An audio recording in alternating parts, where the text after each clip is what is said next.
kepada milik kepunyaannya, yaitu Israel, tetapi orang-orang kepunyaan itu tidak menerimanya, menolak dia. Jelas mereka menolak.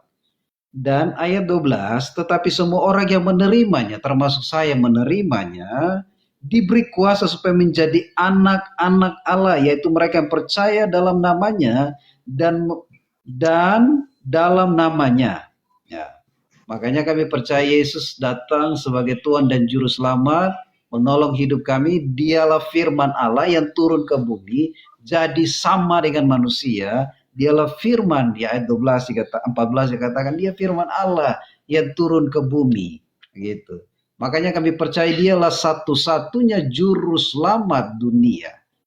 Ya, makanya kenapa Tuhan pakai Paulus ya, saya terangkan lagi kembali di dalam Kisah 9 ya. Kisah 9, Tuhan sendiri memakai dia untuk menjadi alat bagi bangsa-bangsa. Kalau Bang Jemen tidak percaya, hapus saja ayat ini ya.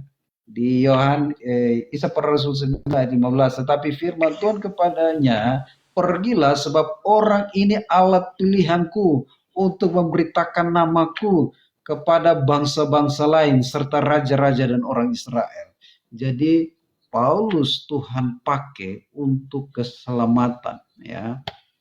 Jadi jelas bahwa Tuhan pakai dia untuk suatu karya, bahkan Tuhan pakai dia menulis kitab perjanjian, bahkan sampai 14 kitab di dalam perjanjian baru. Ini luar biasa. Tepuk tangan buat Tuhan Yesus, tepuk tangan buat Tuhan Yesus lagi. Jadi gini Pak Pendeta, tadi Anda menyatakan Kisah Para Rasul. Kisah Para Rasul itu surat Paulus atau bukan? Oh, berarti Paulus sendiri yang menulis ya? Tentang kesaksian itu?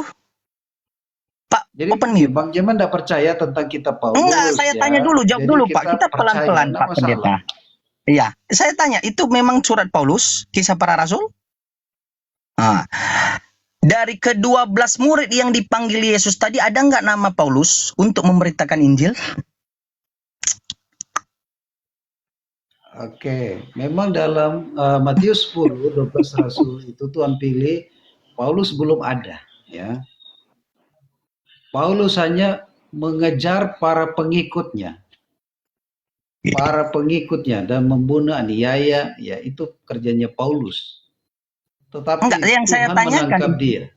Oh, jadi berarti Tuhan menangkap dia dan dia bertobat, dia memberi diri dibaptis dan dia melayani Tuhan. Gitu berarti Paulus ini tidak menerima mandat langsung ketika masih hidup. Ya, ketika masih hidup Yesus ini tidak menerima mandat dari kedua dan dia tidak termasuk ke-12 murid itu.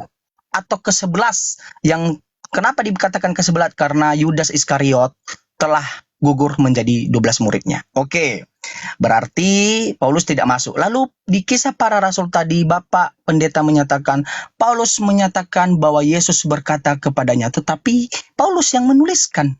Paulus yang memberitakan, padahal dia tidak punya kuasa, tidak diberikan kuasa, tidak diberikan hak otoritas untuk memberitakan, karena hanya kepada 12 murid itu yang disampaikan Yesus.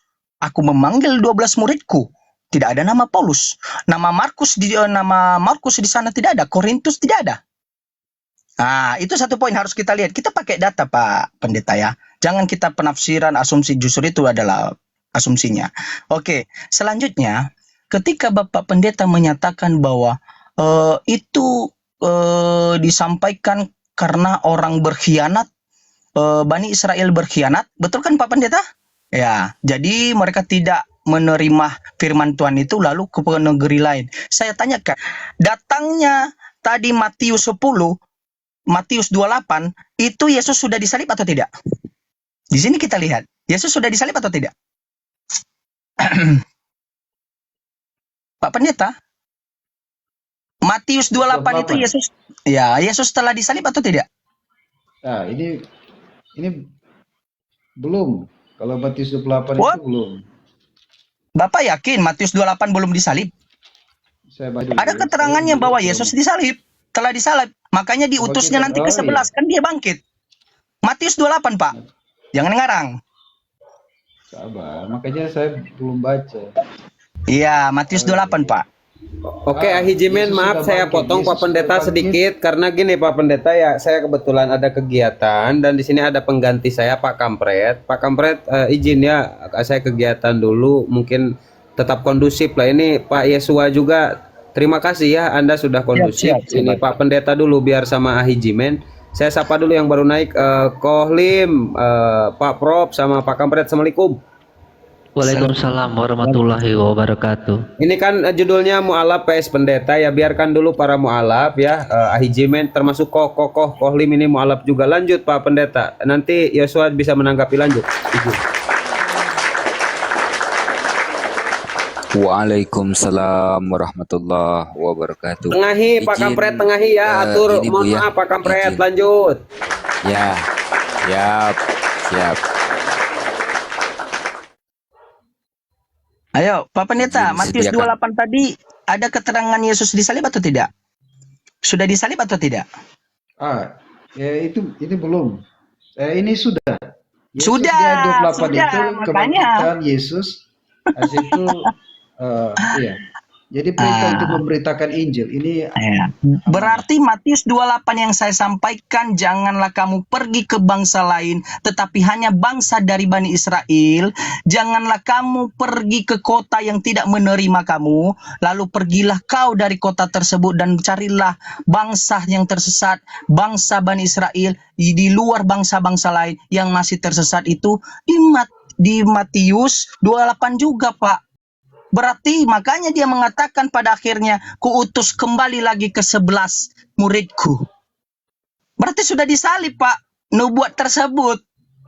Berarti jangan dikatakan setelah udah disalib, jangan dikatakan dia bahwa oh karena dia tidak menerima lalu beralih lagi Yesus. Tidak, masih dikonsisten dia pembicaraannya. Bahkan orang-orang yang diutusnya karena satu orang berkhianat masih ke-11-an, masih 11, tidak ada nama Paulus. Itu satu poin. Izin Pak Pendeta ya. Tadi Anda mengatakan Paulus, bahwa itu adalah hanya surat-surat Paulus. Benar, itu surat-surat Paulus, dan itu tidak ada kesaksian Yesus. Ketika pada Paulus menyuratkan, membuat surat-surat tersebut, kisah para rasul, tidak ada Yesus di situ. Yesus telah disalibkan. Yesus telah terangkat ke surga. Bagaimana dia mengkonfirmasikan? Apakah karena pertobatan dia pergi ke Damsyik, lalu dia mengatakan saya bertemu Yesus, ya, saya mendengar suara Yesus dengan pengakuan pribadi dia dan orang yang bersama dia, itu pelin-pelan jawabannya. Bagaimana mengatakan pelin-pelan? Apakah itu benar-benar? Mari kita buktikan, Pak, di Kisah Para Rasul, masih di surat yang sama. Oke. Kisah Para Rasul 9. Rasul 9 ayat 7. Ini kata kesaksian orang-orang yang dikatakan Paulus bahwa orang-orang menyaksikan. Maka termangu-mangulah teman-temannya seperjalanan. Masih Kisah Para Rasul 9 ayat 7. Maka termangu-mangulah teman-teman seperjalanan karena mereka memang mendengar suara itu tetapi tidak melihat seorang juga pun. Ingat ya Pak, mendengar suara itu tetapi tidak melihat seorang pun. Lalu di Kisah Para Rasul 22 itu berbeda lagi, Pak. Ya. Dan mereka menyertai aku memang melihat cahaya itu, tetapi suara yang dia berkata kepadaku tidak mereka dengar. Itu sudah kontradiksi. Yang awalnya mendengar dan tidak melihat, tiba-tiba tidak mendengar dan tidak melihat juga. Pertanyaannya, mana yang harus saya pegang? Dari Kisah Para Rasul ini juga surat Paulus. Makanya saya katakan, Pak, Injil yang benar itu adalah Injil yang diberitakan ke 12 muridnya. Karena Yesus memanggil 12 murid itu untuk memberitakan Injil. Nama Paulus tidak diberikan kuasa ke dalamnya. Termasuk Korintus. Termasuk Lukas. Apa hak mereka? Kalau ada haknya, berikan sama saya di Bible, ya. Pak. Ya, mohon maaf, satu lagi. Kalau ada haknya, ada hak mereka memberitakan Injil sesuai arahan dari Yesus. Berikan sama saya firman Yesus selama dia masih hidup, sebelum disalibkan, sebelum dia terangkat ke surga, disebutkan nama Lukas, disebutkan nama Korintus, disebutkan nama Paulus. Berikan kepada saya. Lanjut Pak Pendeta. Lanjut Pak Pendeta. Kolim, saya jadikan antum moderator ya, biar tetap kondusif. Lanjut Pak Pendeta, maaf, saya kegiatan dulu. Siap, siap, siap, oh iya, siap. Ini Bang Jeman memang banyak sekali mengajar saya, Bang Jeman ini. Tetapi Bang Jeman bukan pendeta, tapi tidak apa-apalah. Bang Jeman hanya Saya berusaha mengingatkan untuk Pak menyadarkan Pendeta. saya. Ya, Tapi saya begini, mengingatkan Bapak. Iya, tapi begini, Bang Jeman tidak percaya akan firman Tuhan. Tapi Wis. Bang Jeman berusaha untuk menyadarkan saya. Tapi beginilah, saya ingatkan kembali. Kalau saya percaya Alkitab adalah firman Allah, apa yang ditulis itu benar. Dan saya yakini itu benar. Dan saya ingin jelaskan, saya tidak tahu maksud Benjamin ini mau belajar atau kepingin tahu atau mau mau mengotak-atik ayat ini. Tapi Tidak, saya mau belajar, Pak. Saya mau menanyakan itu, berikan datanya dari Bible, bukan asumsi, Pak. Kalau hanya asumsi, baik. Pak, mohon maaf Pak Pendeta, izin nih Pak Pendeta, dengan segala hormat. Kalau hanya asumsi, Pak, tukang becak, Pak, yang tidak punya sekolah sekalipun lebih jago asumsinya. Penyembah tai sapi lebih bagus asumsinya. Kalau ditanyakan kepada mereka Tuhan mereka berapa, pasti menjawab Tuhan mereka adalah satu. Jadi bukan seperti itu. Saya di sini berdiskusi, Pak. Saya menanyakan. Sama halnya dengan Bapak Pendeta sebelum-sebelumnya secara offline, saya tanya, jawabannya selalu sama dengan Bapak Yunus. Imani saja, itu adalah keimanan kami. Sementara Bapak Yesus dan Bapak menyatakan, cintailah aku dengan segenap hatimu dan akal budimu, ada akal di dalam. Oke. Itulah hadirnya kita di sini karena akal, Pak. Iya. Oke. Segala apa yang terjadi di dalam hidup saya, apa yang terjadi dalam keadaan dunia ini, kita harus melihat dengan cara berpikir kita dan kami harus mendahului itu iman, ya. Jangan kita mendahului dengan akal kita karena akal kita bisa salah, ya. Akal kita itu sekolah dulu, kasih sekolah dulu akal kita, ya. Baru bisa pintar, ya. Jadi saya ingatkan bahwa bagaimana pemakaian Tuhan atas Paulus, ya. Kalau Bang Jemen tidak percaya, ini Tuhan sendiri yang berkata, dia akan memakai Paulus menjadi alat yang besar bagi bangsa-bangsa serta raja-raja dan orang Israel. Jadi itu surat siapa, kepada Pak? orang-orang Kristen bahwa jangan terkecoh dengan keadaan situasi, apalagi dengan situasi di mana mereka tidak percaya akan perkataan Paulus, tapi Tuhan sendiri mau pakai dia menjadi alat yang besar. Makanya kitab perjanjian baru itu ditulis hampir 14 kitab itu ditulis oleh Paulus. Bagaimana kami tidak percaya? Dan kita harus percaya perkataan Paulus. Seperti itu. Karena 2 Timotius 3 ayat 6 segala tulisan adalah ilham Allah. Ya, itu. Pak Pendeta, saya mau tanya. Ya, Pak Pendeta, saya mau tanya. Jawab dengan jujur. Kisah para rasul yang menerangkan bahwa pertobatan dia kepada Yesus, dan dipilihnya dia sebagai nabi oleh Yesus, pada saat itu Yesus udah ke surga atau tidak? Jawab satu persatu dulu. Oke, Yesus sudah di surga, dia datang dengan bentuk cahaya kepada Paulus. Oke. Lalu Bapak barusan mengatakan bahwa dia datang dengan membentuk dengan cahaya. Pak, mohon maaf Pak, yang 2 orang yang bersama Yesus ini keterangannya ini tidak bisa dipegang, Pak. Yang pertama menyatakan dia melihat, tidak mendengar dan tetapi melihat cahaya itu. Keterangan ketika di Kisah Para Rasul 22, dia tidak mendengar dan tidak melihat. Itu udah kontradiksi, Pak. Sama-sama juga ya dituliskan oleh Paulus juga.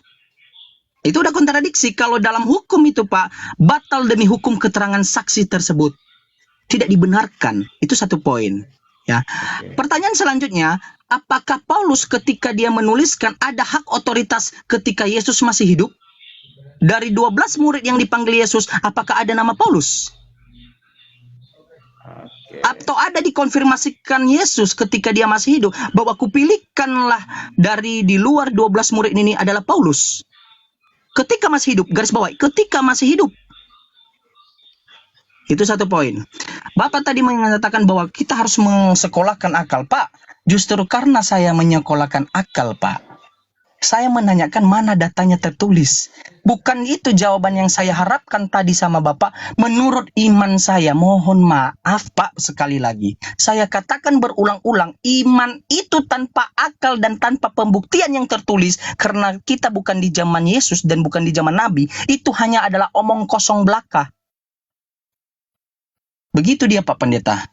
Mohon maaf, saya orang berakal, saya orang akademisi. Bapak tahu kenapa saya pindah? Saya pindah itu karena justru di dalam Bible tertulis seperti itu. Bukan mengimani apa yang disampaikan bapak-bapak gereja dan surat-surat Paulus. Jelas Pak, kalau udah final dikatakan Yesus, 12 murid ini yang kupilih untuk memberitakan Injil. Kalau ada di luar itu, berarti orang itu adalah pengajaran sesat. Makanya dikatakannya Yesus tadi, waspadalah dengan pengajaran sesat. Di mana pengajaran sesat yang membantah segala pengajaran hukum-hukum yang dibawa oleh Yesus? Yesus bersunat, Yesus tidak makan babi, orang-orang Bani Israel itu menyembah Bapa yang satu, Yesus menyembah Bapa yang satu. Tiba-tiba orang di luar 12 murid itu menyatakan bahwa Yesus adalah Tuhan. Itu udah sesat. Bisa makan babi, tidak ada masalah. Surat-surat Paulus itu Pak Pendeta, itu dia tuliskan dirinya sendiri yang menuliskan. Bukan kesaksian 12 murid itu. Yang saya minta, paling tidak kesaksian 12 murid itu tentang Paulus. Paling tidak. Begitu dia, Pak. Paling tidak itu berarti kekuatan datanya mungkin hanya 30%. Begitu dia, Pak Pendeta. Jadi kalau Bapak Pendeta menyatakan, saya bingung, kau ini mau belajar atau apa? Pak, saya mau belajar, Pak. Saya mau belajar itu, tetapi saya orang kritis juga. Karena saya akademisi, saya minta yang tertulis datanya, bukan hanya asumsi, bukan pola pikir kekristenan. Kalau saya menanyakan hal lebih radikal sama Bapak, radikal maksudnya itu lebih dasar radikalnya, bukan radikal intoleransi, bukan. Radikal itu lebih luas pemahamannya. Radikal itu lebih ke dasar. Saya menanyakan di mana Yesus membawa agama Kristen. Justru Paulus yang menyebutkan agama Kristen, sementara dia tidak punya kuasa untuk memberitakan Injil. Tiba-tiba membentuk suatu sekte agama, pengajaran. Oke. Ya, makasih Bang Kita Jeman. pakai data pada Pak Pendeta. Makasih, Bang Kita Jeman. bukan berantem Pak Pendeta. Saya sangat menghargai Bapak Pendeta. Saya menghargai Bapak Pendeta santun, luar biasa. Serius, dari semua pendeta, 4 pendeta sebelumnya saya offline berdiskusi. Mereka tidak bisa jawab. Dan mereka hanya jawaban mereka imani aja. Yang paling santun adalah Bapak Pendeta Yunus. Tetapi kurang jujur. Itu dia Pak. Oke, enggak apa-apa lah kalau Ya, Bang Jeman nggak kan apa-apa. sudah dari Kristen, mualaf, ya. Terus sekarang mendalami Islam, tetapi sekarang mencari kontradiksi di dalam kitab. Ya, tidak masalah lah bagi saya. Ya, Bapak, karena saya kita bukan mencari kontradiksi, Pak. Untuk menemukan kebenaran, Anda harus mencari kesalahan. Ketidakbenaran Oh, iya, itu iya. hadir karena dari begini, Pak. Kebenaran itu hadir dari ketidakbenaran. Itu poinnya, Pak. Bapak pernah pelajari namanya apa ya? Sains ya? Ilmu pengetahuan. Dari mana orang itu bisa mengetahui bahwa air itu bisa mendidih? Dari hal mereka tidak melakukan hal yang tidak benar. Bagaimana memanfaatkan air?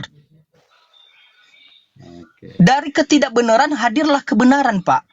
Justru itu karena kontradiksi saya tanyakan kepada Bapak Pendeta, mana yang harus kita pakai? Yang tertulis di dalam Bible, yang mana surat-surat itu yang disampaikan ke 12 murid, di luar itu apakah bisa digunakan atau tidak?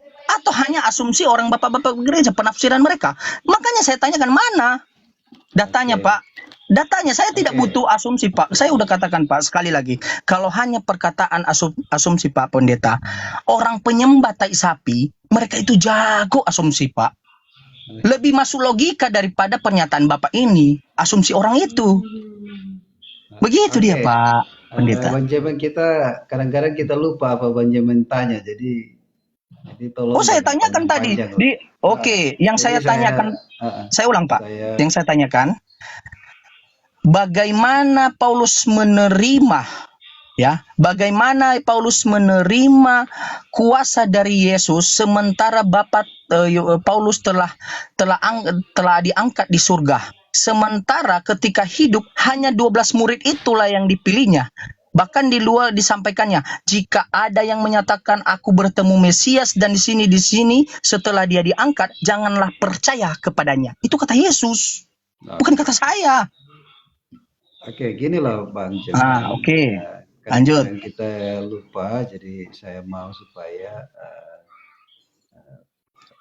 langsung dijawab ya. Makasih Bang Jeman buat waktunya. Siap, Pak Pendeta. Menjelaskan bahwa bagaimana Tuhan memakai Paulus ini. Jadi dia datang dalam suatu cahaya yang menyeliputi dia. Dia dalam perjalanan, misinya adalah untuk aniaya para murid-murid yang ada di Damsyik, ya.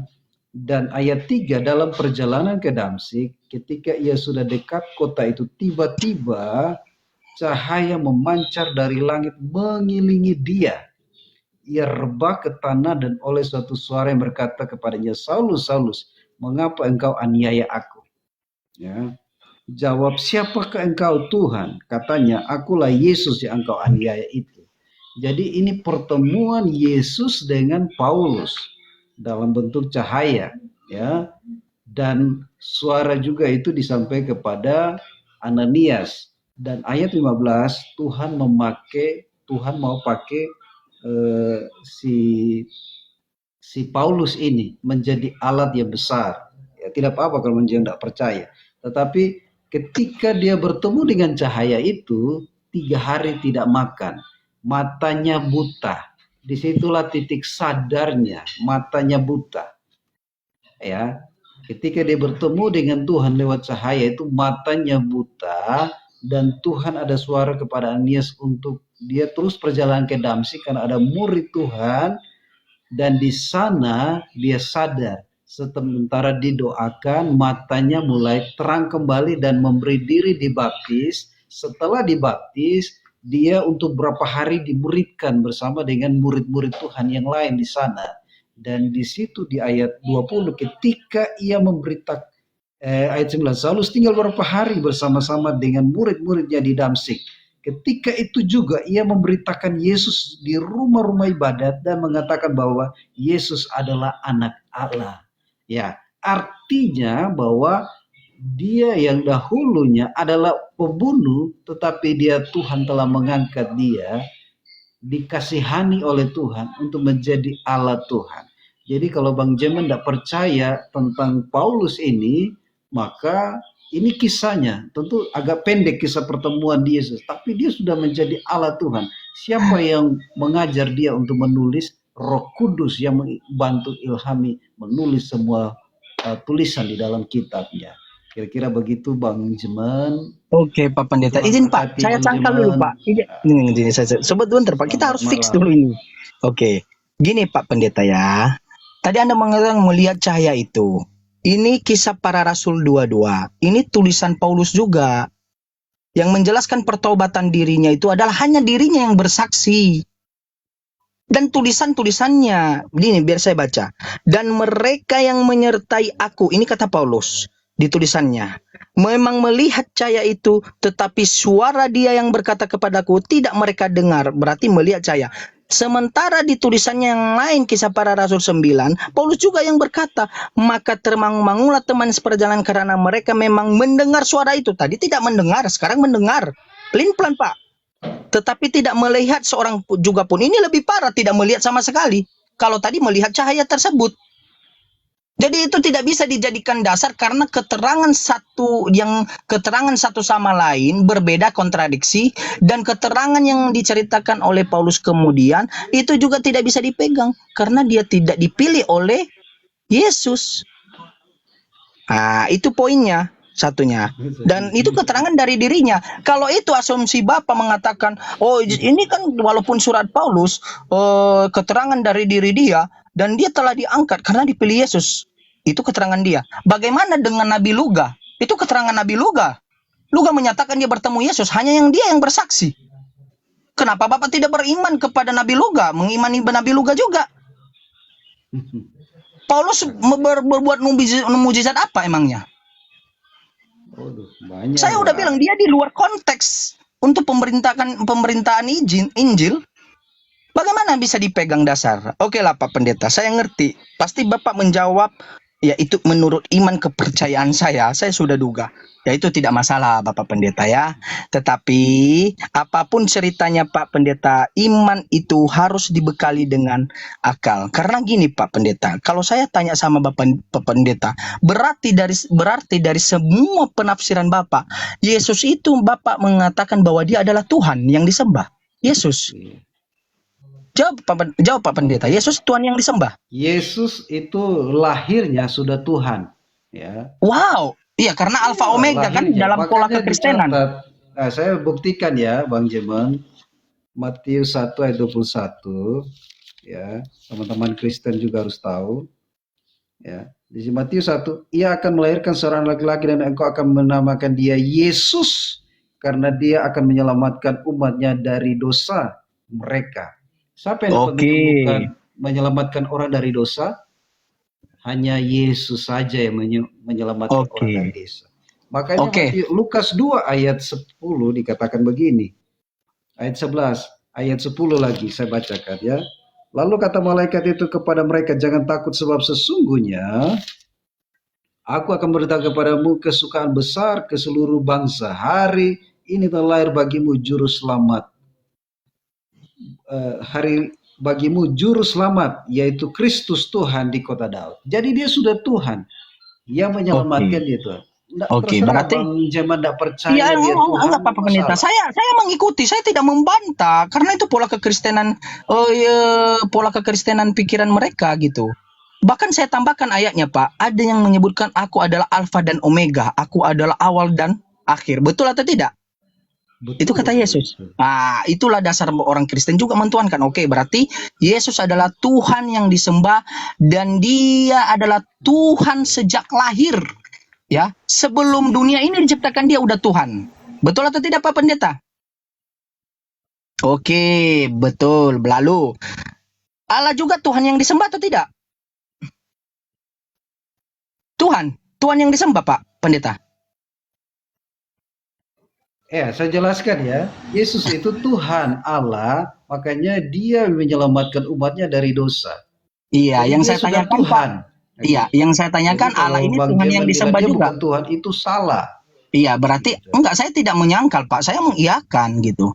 Berarti Allah ini juga yang Bapa atau Allah atau Bapa yang bertata di kerajaan surga, Tuhan yang disembah juga. Iya kan Pak Pendeta? Saya terangkan ya. Aduh. Dalam Matius 28 ayat 19 dan 20 yang pergilah baptis mereka dalam nama Bapa, Anak dan Roh Kudus. Berarti iya, saya tidak tanyakan itu Pak. Itu konteks pembaptisan Pak. Yang saya tanyakan. Saya jelaskan bahwa ada Bapa, ada Anak, ada Roh Kudus. Oke. Di ayat 1 dia. Ya, ada 1 ayat 1. Pada mula adalah firman. Firman bersama-sama dengan firman itu adalah Allah sendiri. Jadi iya. Oke. Silakan. Berarti gini ya Pak. Allah itu atau Bapa itu adalah Tuhan yang disembah juga.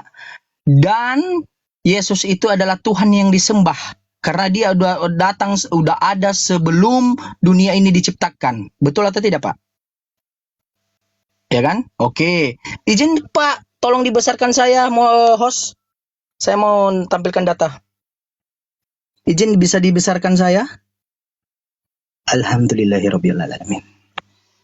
Ini Pak. 1 Korintus 6 ayat 14. Allah membangkitkan Tuhan. Ada berapa oknum Tuhan di situ?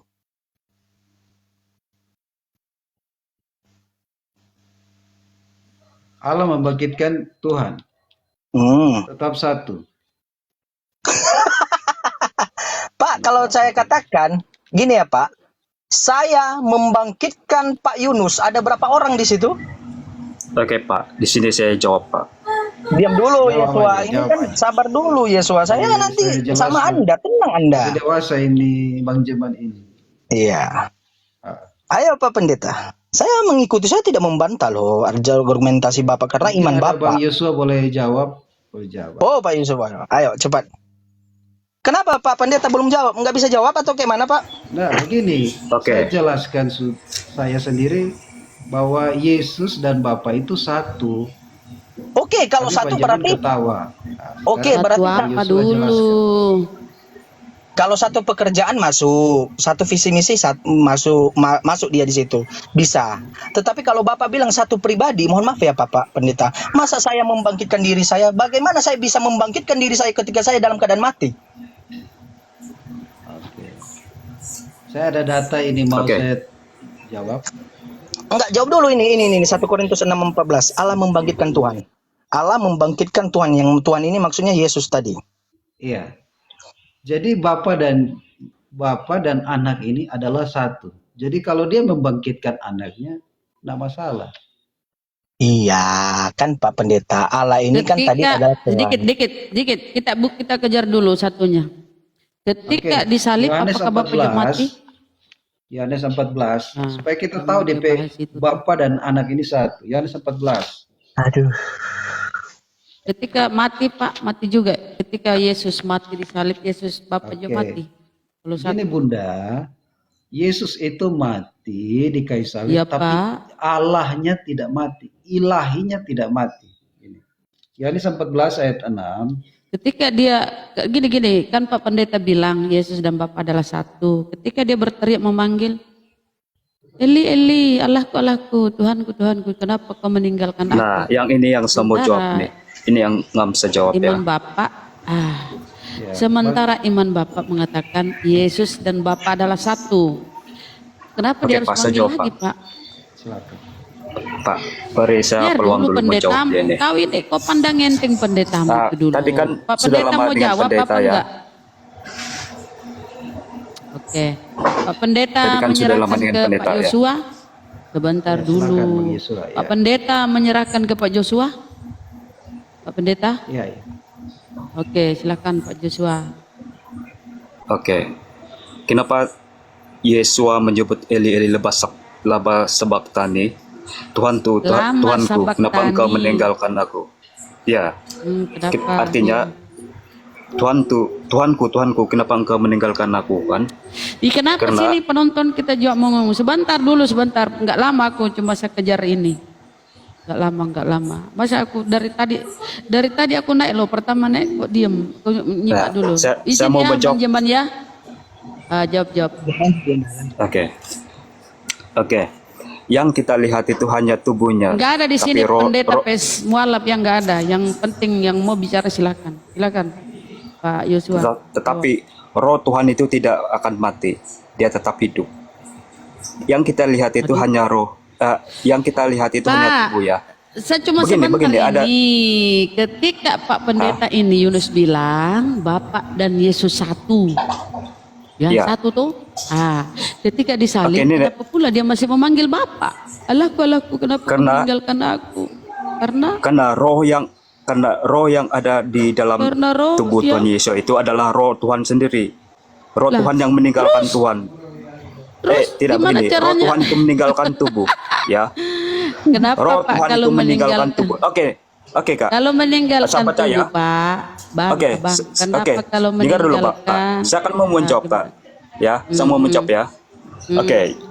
Matius 1 ayat 20 ya, saya Mama baca ya. jangan dulu ke situ. Saya kejar Pak Pendeta bilang. Kan dari tadi Bang Jiman Saya akan itu mau menjawab, menuntut Pak. itu, dia selalu bilang, dengar dulu, "Kan Pak. Bapak dan Dengar Yesus dulu. satu." Kau dengar. Ya, dengar dulu Pertanyaan jawaban saya, kalau Yesus dulu, dan Pak. Bapak sesatu, kalau dibilang berarti Yesus mati, Bapak juga mati. Kau bilang tidak. Ketika Yesus Oke, disalib, dia berteriak, Eli Eli lama sekali, bukan Eli Eli Oke, lama Pak. sebaktani. Sudah paham ya? Tinggal Berarti jawab ya. Bapak atau Tuhan itu tidak di dalam dirinya. Karena ada Bapak di luar dia panggil tuh, masa Oke. di dalam dirinya dia panggil? Gimana ini? Oke kalian? Kak, saya sudah paham Kak. Pertanyaan Kakak tuh saya jawab, tinggal jawab ya, diam ya. Oke, Matius 1 ayat 20 ya. Yusuf mempertimbangkan perkara itu Kenapa kau ke dalam Yusuf? Saya tidak bahas Yusuf, Bapak Tirin yang tukang kayu. Saya tidak bahas tukang kayu. Oh Mama lari ke Yusuf. Kita bahas ini. Selama ini sering kau katakan Yesus dan Bapak adalah satu. Kalau dibilang ketika Yesus mati, Bapak juga mati, kalian bilang tidak. Berarti satu secara apa? Secara alegori, kiasan. Satu pengajaran, satu tujuan. Oke? Jadi apa yang disampaikan oleh Bapa itu yang disampaikan Yesus kepada kaumnya, kepada pengikutnya. Apa yang kudengar dari Bapa itu yang kusampaikan kepada dunia. Bukan berarti Yesus Tuhan, Bapa Tuhan, banyak kali Tuhanmu ya.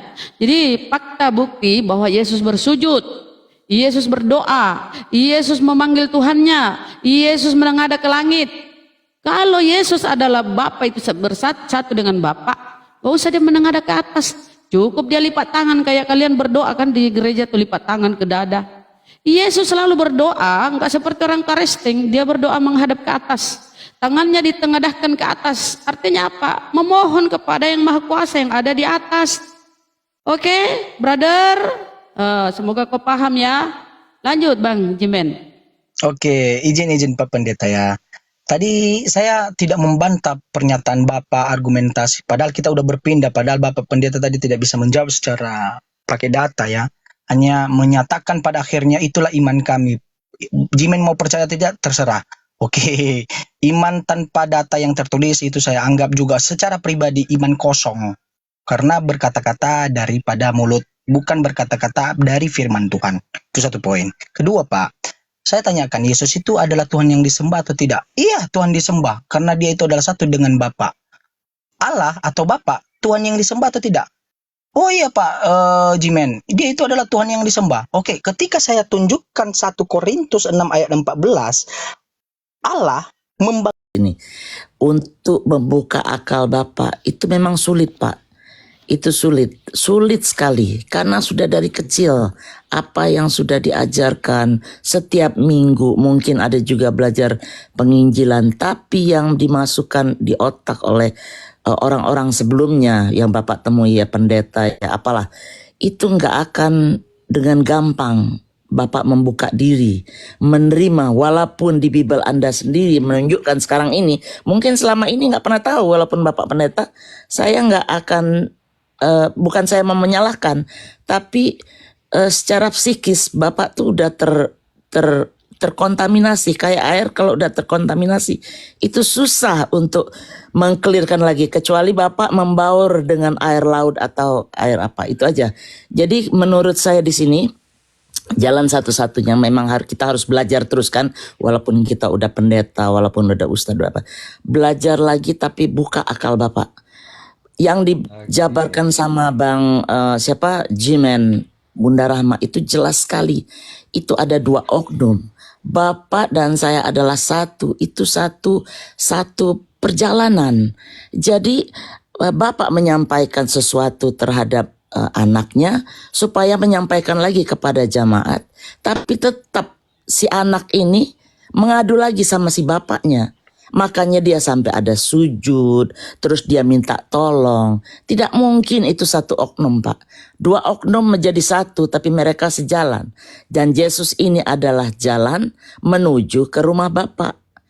Itu aja yang saya saya tambahkan. Terima kasih.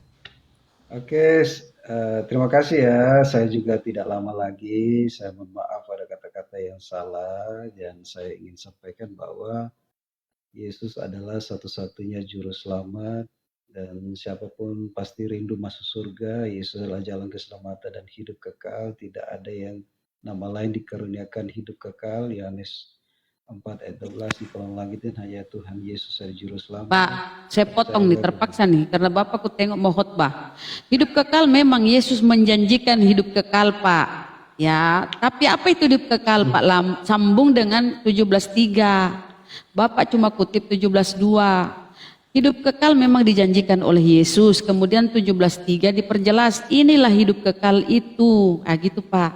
Inilah hidup kekal itu, yaitu bahwa mereka mengenal Engkau satu-satunya Allah yang benar, dan mengenal Yesus yang Engkau utus. Jadi jangan cuma mengutip Yesus yang menjanjikan hidup kekal, kemudian Yesus menjelaskan apa itu hidup kekal Pak. Jadi lanjut 17:3-nya Pak. Oke Pak ya. Hidup kekal itu hidup dalam sorga ya Bunda. Tidak ada orang mau hidup. Apa itu caranya? Caranya Yesus mendapat hidup kekal menurut Yesus, yaitu bahwa mereka mengenal Engkau satu-satunya, bukan mengenal Trinitas ya. Oke. Engkau, bukan mengenal dirinya Yesus satu-satunya Tuhan, mengenal engkau satu-satunya Allah yang benar, satu yang benar Pak. Dan ada kata sambung di situ pakai kata dan, mengenal Yesus yang kau utus. Yohanes 13:34, apa itu utusan? Siapa yang diutus Allah atau siapa yang diutus Tuhan, dialah yang menyampaikan firman Tuhan. Ini sangat jelas penjelasannya, cuma Bapak ya kalau nggak ini ya sulit juga Pak. Iya, Jadi siapa keren. yang diutus Tuhan, dialah yang menyampaikan firman Tuhan. Karena Tuhan akan mengaruniakan rohnya dengan tidak terbatas. Jadi siapapun Musa, Nabi Muhammad SAW, Nabi Semua Isa, jalan. Yesus tuh ya begitu mereka Pak. Lanjut. Karena begini Semoga Bunda, Bapak Yesus bisa ini dari nangkap surga, ya Allah. Yesus ini dari surga, Yesus ini anak Allah. Jadi Pak kalau dia menunjukkan Yohanes, jalan ke aduh, surga, saya ingin tiktokan aja sama Bapak ini dari tadi. Pak Yesus itu, baca Pak Yohanes 17, Yohanes 17:20, murid-muridnya pun dari atas. Segala firman telah kusampaikan kepada mereka dan dunia membenci mereka. Coba baca itu Pak. Segala firman telah kusampaikan kepada mereka dan dunia membenci mereka sebab mereka bukan dari dunia. Sama seperti aku bukan dari dunia. Itu kata-kata Yesus. Ya, sama seperti aku bukan dari dunia. Jadi Yesus itu dia samakan dirinya dengan murid-muridnya. Itu Oke, Pak. menurut Bunda, izin Bunda, menurut Bunda Yesus dari mana? Dia dari Bapa. Semua berasal dari Bapa. Kita semua ini berasal dari Bapa. Berasal dari Bapa. Yesus dari sorga, Iya. di mana dia Aku turun kata ke bumi Yesus Pak, menyampaikan. aku datang dan berasal dari Bapa. Kata Yesus, aku datang dan berasal dari Bapa. Kalau Anda mengutip dari surga, ya kita semua ini kan belum berbentuk nih, belum berbentuk jasad, masih roh, ya kan? Kalau Yesus berkata, dunia membenci mereka karena mereka bukan berasal dari dunia, sama seperti aku bukan berasal dari dunia. Jadi Yesus menyamakan dirinya dengan murid-murid. Sama seperti aku bukan dari dunia. Ya, kita buka Pak datanya ya, Yohanes 17:21. Buka Pak di situ datanya. Izin ya teman-teman, kita cerahkan sedikit nih Pak Pendeta. Oh iya. Jangan cuma modal ini. Kalau Bun, mohon maaf ya Pak Pendeta. Bun, Coba izin Pak, Bun. Yohanes 17. Tetap ada Pak hidayah Pendeta. Bun. Iya ya Bun. Ya. Mana? Hidayah. Oh amin. Coba Mbak Pak Pendeta Yohanes 17:14. Aku telah Yohanes 17:14. Aku telah memberikan. Ya Pak. Mohon maaf Pak ya, bukan mengajari, cuma mencerahkan sedikit Pak ya. Jangan sekalipun Bapak Pendeta harus banyak belajar juga dong. Aku telah memberikan firman-Mu kepada mereka. Coba Pak buka. Aku telah 17:14. memberikan firman-Mu kepada mereka dan dunia membenci mereka. Karena mereka bukan dari dunia sama seperti aku bukan dari dunia. Nah, Ini. Berarti Jadi Tuhan Yesus itu bukan menyamakan dari dunia. dirinya dengan murid-muridnya. Kemudian diperjelas lagi Yohanes 17:16. Mereka bukan dari dunia sama seperti aku bukan dari dunia. Yohanes 17:16 itu. Jadi apa ya? Yesus saja menyamakan dirinya dengan murid-murid. Bapak aja yang mau membedakan. Jadi mereka ini semua Pak, murid-murid Yesus ini dan Yesus sebagai rasul utusan, mereka ini satu paket. Mereka satu jalan. Ajarannya dari, kan apa kata Yesus? Ajaranku bukan berasal dari diriku sendiri, tetapi dari Dia yang mengutus aku. Jadi Yesus itu membawa pengajaran, ajarannya itulah yang disebut jalan. Siapa yang mengikuti ajaran Yesus ini, mendapati jalannya ini yang diajarkan Yesus, tentu dia akan sampai kepada Bapa. Hidup kekal itu. Simpel sebenarnya Pak, kalau Bapak tidak termakan dogma doktrin. Ya Pak ya. Oke, terima kasih Bunda. Terima Ya, kasih Pak. ya. Mohon maaf kalau ada kata-kata yang salah. Terima kasih buat waktunya, sudah bercakap-cakap. Loh, udah mau turun? Ya, saya Nantilah Pak. Makan dulu. Kena serang dulu. Saya sudah Doktrin. 4 jam ini bersama-sama, muka saya sudah mulai hitam. Aduh. Pak Yunus, Saya selalu menunjukkan wajahku. Pak Pendeta. Nah, sekali lagi nanti kalau naik lagi Pak, buang dulu dogma yang lama-lama Pak ya. Buang dulu dogma doktrin dari gereja yang lama. Saya rasa kalau pakai akal sedikit aja, itu akan nyampe Pak, beneran. Dasarnya begini, kita diselamatkan itu bukan akal, tapi iman. Kita diselamatkan karena iman. Iman tuh Iman belakangan tanpa akal perbuatan dulu. Pak mati.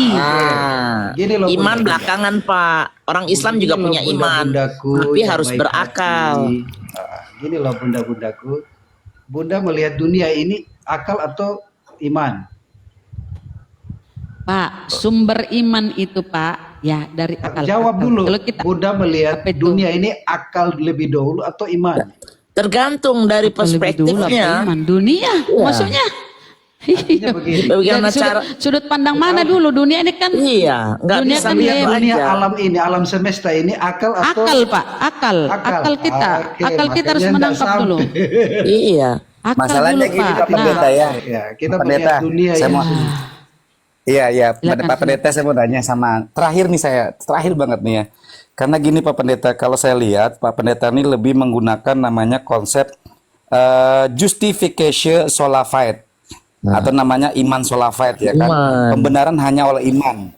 Nah, jadi lebih kepada doktrin sola fide tadi yang dibawa oleh Martin Luther gitu kan. Nah, itu Iya. tadi karena apa? Doktrin imani saja yang dibangun. Betul ya Pak ya? Jadi memang belajar, ini kita dalam harus imani. ya namanya doktrin soteriologis namanya kan dalam teologi Kristenan. Jadi memang Pak Pendeta dan teman-teman para hamba Tuhan lebih mengamalkan namanya doktrin iman sola fide atau namanya doktrin isi beliefism. Jadi iman saja tanpa ada perbuatan yang sudah dibangun oleh Paulus. Itu aja, terima kasih teman-teman, lanjut. Oke. Terima Open kasih. your mind, Pak Pendeta. Open your mind ya. Next time datang ke atas, open your mind ya. Jangan hilangkan itu doktrin-doktrin semua itu hilangkan. Kita berdiskusi Sedikit lagi pakai Bunda, akal. sedikit lagi Bunda, mungkin insya Allah. Ya sedikit lagi kalau saya bilang. sebelum Pak Pendeta turun, Pak. Ini kan judulnya mualaf versus pendeta. Saya mualafnya udah lama, 20 tahun yang lalu. Kalau kita memang lagi diskusi memahami Bible, Pak. Kalau misalnya ada setan atau iblis mengajarkan kepada kita, kita mengikuti atau menolak, Pak? Ya menolak lah kalau iblis yang mengajar. Oke, saya kasih dalil Pak. Markus 3 ayat 11. Di situ roh-roh jahat itu ya. Kemudian tersungkur dan berteriak, engkaulah anak Allah. Roh-roh jahat itu setan ya atau iblis. Dia mengajarkan kepada Yesus, engkaulah anak Allah. Ini setan ngajarin atau mengimani juga bahwa Yesus anak Allah, Pak? Setan sudah tahu dia anak Allah. Oke. Dia mau tes. Ingat di awal Kita bahas tadi aja ya. Kang Dito. Gak apa-apa. Alfi ada sumbernya kok tentang kata anak Allah ini gitu. Oke, itu Aman, sebenarnya betul. buat renungan ya. Kalau memang mengikuti, katanya tadi di awal ya statementnya adalah pada saat ada iblis mengajarkan, kita pasti menolak. Iya. Ya, ternyata di situ setan atau iblis mengajarkan kepada kita semuanya yang membaca bahwa Yesus itu engkaulah anak Allah. Ternyata kita ini mengikuti iblis juga. Terbesit nggak pemikiran bahwa kita sama saja dengan iblis atau setan? Ini saya mencoba untuk mendoktrin yang positif. Kita tidak mau disamakan dengan iblis atau setan yang mengakui bahwa Yesus itu anak Allah. Poinnya ada di situ. Tetapi agama yang benar pasti menunjukkan jalan yang benar. Ta'awud itu Pak. A'udzubillahi minasyaitonirrajim. Kami semuanya orang Islam meminta perlindungan kepada Allah agar terlindungi dari syaitan yang terkutuk. Beda pemahamannya. Itu ya. Jadi mudah-mudahan bisa. Kalau misalnya dalam doktrinnya masih tetap ya iblis juga mengimani, ya apa bedanya iman kita sama iman iblis? Ya, karena iblis tidak menciptakan Lanjut. apa-apa. Iblis tidak menciptakan apa-apa. Oke, terima kasih Bang Abuya, makasih bunda-bunda semuanya, Bang Cinta Kasih. Terima kasih, shalom, selamat Open your mind ya malam. Pak. Oke. Selamat malam, selamat siang. Iya. Udah. Wah, turun bapaknya. Alfi mau menanggapi. Iya, ini. Gimana, mau disapa dulu Bang Flashnya atau Alfi mau masuk ke Markus 1:1 dulu? Karena di sini sih ada kata anak Allah yang sangat jelas tampaknya di terjemahan LAI punya. Gimana kira-kira? Soalnya nih judulnya masih ada nih, Mu'alaf vs Pendeta nih. Lanjut Nanti aja. malah. Lanjutlah. Oke. Jadi gini ya. Di dalam Markus pasal pertama, butir pertama, di sini terjemahan LAI berbunyi, inilah permulaan Injil Yesus Kristus anak Allah, ya kan? Kalau kita lihat di Greek-nya itu berbunyi arche to evangelio iso Christo. Di sini dikurung nih. Ini keren nih. Satu-satunya kitab yang original teksnya dikurung cuman Bible ini nih. Huio Theo atau yang diterjemahkan sebagai the Son of God, putra Tuhan. Nah, ini kan kita pertanyakan nih, kenapa sih kok dikurung-kurung? Ternyata kalau kita main ke manuskrip originalnya ya, kita main ke Codex Sinaiticus, di sini hanya berbunyi arche to evangelio. Ini huruf iota, upsilon, ci upsilon, iso Kristo. Putra Tuhan atau huios theosnya ini, huio theonya ini tuh nggak ada di dalam kodeks abad-abad keempat pertengahan. Nah gitu. Lalu tersimpulkanlah oleh Alfi, nanti yang boleh dibantah oleh orang Kristen-Kristen yang bakal naik dan yang udah stay di atas, bahwa kalimat Huio Theo atau putra Tuhan, Son of God ini adalah hasil penambahan. Nggak tahu tuh kapan ditambahkannya. Yang jelas di dalam Codex Sinaiticus ini tuh tidak ada kalimat putra Tuhan atau Son of God, itu tidak ada. Makanya di terjemahan bahasa Inggris itu hanya berbunyi the beginning of the gospel of Jesus Christ. Gak ada the Son of God-nya. Nah, lalu kita beralih yuk ke dalam The Priene Calendar Inscription ya, yang diterbitkan oleh Santa Clara University. Di sini .education ya kawan-kawan ya. Di sini .education ini dimiliki oleh universitas. Di prasasti ini dimuat perkataan seperti ini. They acknowledge Augustus, a son of God, was birthmark the beginning of good tidings atau Yunani apa? Evangelion for the world. It was cut in 9 BCE, a few years before Jesus birth.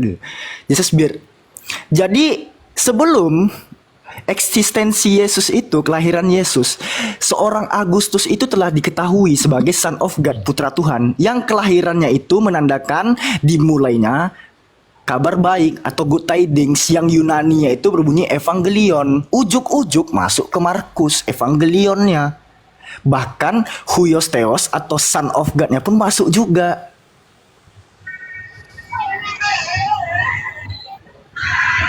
Sorry ya, bagi yang akan tersinggung gitu kan, bahwa titel anak Allah atau Son of God dan evangelionnya itu pun itu diambil dari punya Agustus. Gimana tuh Bang Flash, kira-kira Bang Flash? Silakan. Oh ya, salam kenal ya teman-teman, buat yang kenal, yang belum kenal, yang sudah kenal mungkin udah lama. Selamat malam juga. Gini ya, tadi sedikit nambahin tentang Dito, bahwa iblis tadi dia narasinya iblis mengajari Yesus siapa dirinya anak Allah. Itu bukan mengajari, itu pengakuan gitu kan. Jadi iblis itu kan bukan diciptakan, tetapi dia itu berasal dari para malaikat yang terusir dari surga. Makanya mereka menjadi roh kegelapan.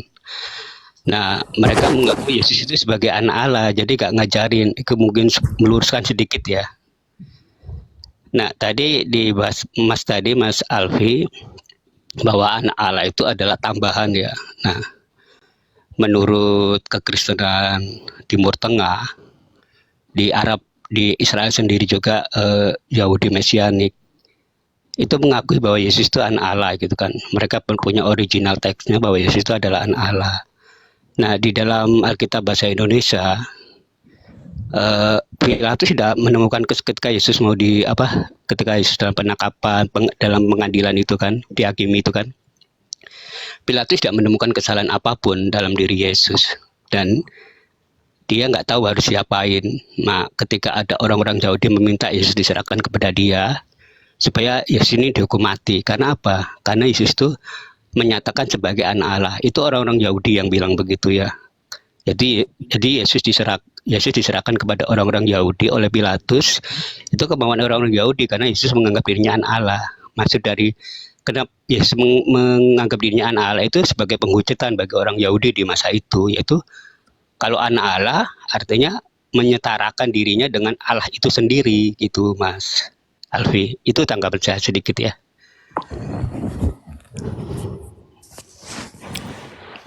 Abang membawa Yahudi Mesianik, Bang. Itu kan adalah suatu sekte yang baru lahir di abad ke-20. Ada yang lebih kuat lagi nggak, Bang? Alfi minta deh. Soalnya Mesianik itu suatu gerakan Judaism yang baru terbentuk pada tahun 1960 kalau nggak salah. Abad 20 itu. Iya, terserah dia di tahun berapa. Di dalam kesadaran mereka, dia mengakui. Kan mereka kan awalnya bukan kekristenan ya. Mereka adalah Yahudi yang Yahudi seperti kebanyakan mereka gitu kan. Dan mereka mengambil keputusan Yahudi Mesianik karena dia mengakui Yesus adalah sang Mesias itu, yaitu sang anak Allah. Hah? Ya masalahnya Gimana gini sih? Bang.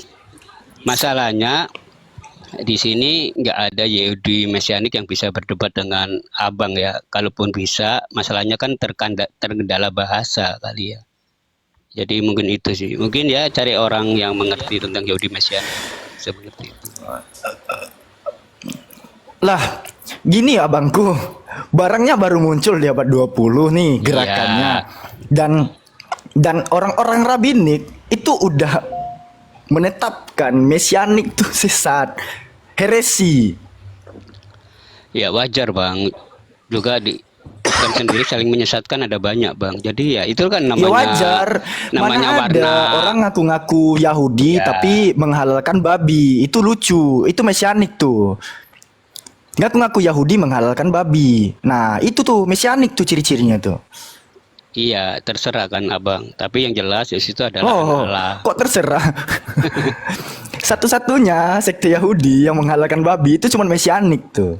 Makanya Kalau wajar rabbinik di Al-Quran sendiri juga heretik kan? babi. Iya, silakan. Gue sebenarnya malas naik tapi enak gue dengerinnya. Di Al-Quran Iya, juga silakan, sendiri Daeng. Kerja, Daeng. babi itu Silakan, halal Daeng. kan. Di Al-Quran sendiri Gini loh. babi itu kan halal kan, ada kan? Di mana babi halal dalam Al-Quran? Iya, segala mungkin nanti kalau saya naik lagi mungkin saya tunjukkan ayatnya. Di situ Abang ini kok dikatakan kayak- segala binatang itu halal kalau disembeli atas nama Allah. Premium loh, bocor. Kualitas premium. Aduh, berisik ya. Nih, Bun. Tuh. Aduh, dimit Betul, dulu. Bun. Ini nggak terlalu kecil ya, nggak terlalu Waduh. kan suka ada yang kecil banget. Nggak ada yang kayak gitu lah bang. Abang kalau nggak ngerti Al-Quran, mending nanya. Iya, nanti saya cari kalau saya naik lagi ya. Itu ada ayat. Nanti kalau saya juga framing terus saya bilang, ntar lu gantian bang. Bang, nanti kalau saya framing juga terus nggak ada datanya,